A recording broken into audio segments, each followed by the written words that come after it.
Friends, welcome back to వని వంటిల్లు. ఈరోజు మనం గుంటూరు స్టైల్ గోంగూర ఉల్లి పచ్చడి ఎలా తయారు చేసుకోవాలో చూద్దాం. ఇలా తయారు చేసుకుంటే వేడి వేడి అన్నంలో నెయ్యి వేసి తింటే దీన్ని మించింది ఇంకేది ఉండదనిపిస్తుంది. అంత కమ్మగా మనం ఈ గోంగూర పచ్చడిని ఇలా తయారు చేసుకోవచ్చు. గోంగూర పచ్చడి తయారు చేసుకోవడానికి స్టవ్ ఆన్ చేసుకుని బాండీ పెట్టుకుని దానిలో 1 టీ స్పూన్ ఆయిల్ వేసుకోండి. ఆయిల్ వేడయ్యాక 1 టీ స్పూన్ ఆవాలు, 1/2 టీ స్పూన్ మెంతులు వేసి వేయించుకోవాలి.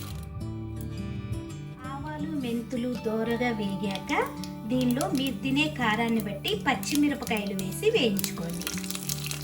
పచ్చిమిరపకాయల్ని కొంచెం ఘాట్లు పెట్టి వేసుకోండి, లేకపోతే పైకి పేలుతాయి.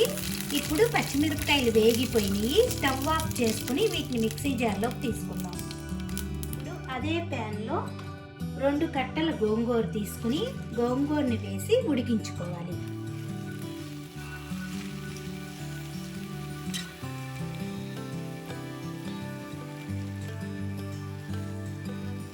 గోంగూరని ఉడికించుకునేటప్పుడు రుచికి తగినంత ఉప్పుని వేసి ఉడికించుకుందాం. గోంగూర ఉడికేటప్పుడు మనకి వాటర్ అనేది వస్తుంది. వాటర్ అంతా ఇంకిపోయి గోంగూర మెత్తగా అయ్యే వరకు ఉడికించుకోవాలి. గోంగూర ఉడికిపోయింది. ఇప్పుడు స్టవ్ ఆఫ్ చేసుకుని దీన్ని చల్లారనివ్వాలి. ఇలా మిక్సీ జార్లో వేసుకున్నాం కదా పచ్చిమిరపకాయలు, వీటిని ఇప్పుడు దీనిలో 2 వెల్లుల్లి గబ్బాలు వేసుకోండి. ఒక 1/2 టీ స్పూన్ జీలకర్ర వేసి మెత్తగా గ్రైండ్ చేసుకోవాలి. ఇలా గ్రైండ్ చేసుకున్నాక దీనిలో ఇప్పుడు గోంగూరను వేసి మెత్తగా గ్రైండ్ చేసుకోండి.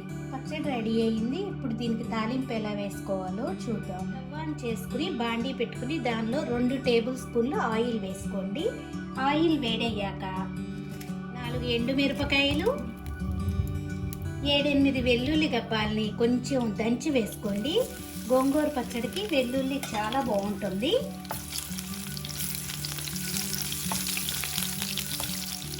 వెల్లుల్లిపాయలు కొద్దిగా వేగాక 1 టీ స్పూన్ ఆవాలు,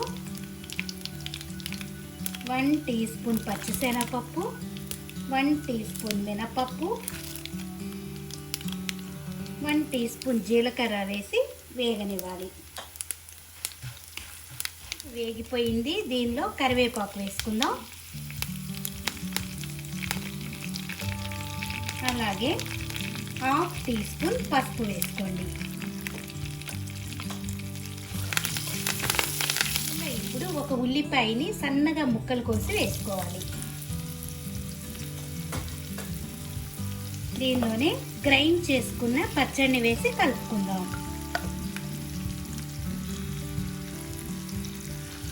తాలింపులో ఈ పచ్చడి మొత్తం కలిసేలా కలుపుకోండి.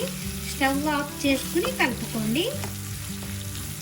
ఇప్పుడు ఈ పచ్చడి వేడి వేడి అన్నంలో నెయ్యి వేసి తింటే ఉల్లిపాయ ముక్కలు తగులుతూ ఈ పప్పులు మనం ఎక్కువగా వేసుకున్నాం కదా, పప్పులు ఈ ఉల్లిపాయతో తినడానికి చాలా కమ్మగా ఉంటుంది.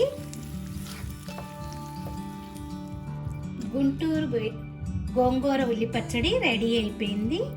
మీరు కూడా ఈ వీడియో నచ్చితే ఇలా ఒకసారి తయారు చేసి చూడండి. నా వీడియోస్ మీకు నచ్చితే లైక్ చేయండి, షేర్ చేయండి, కామెంట్ చేయండి.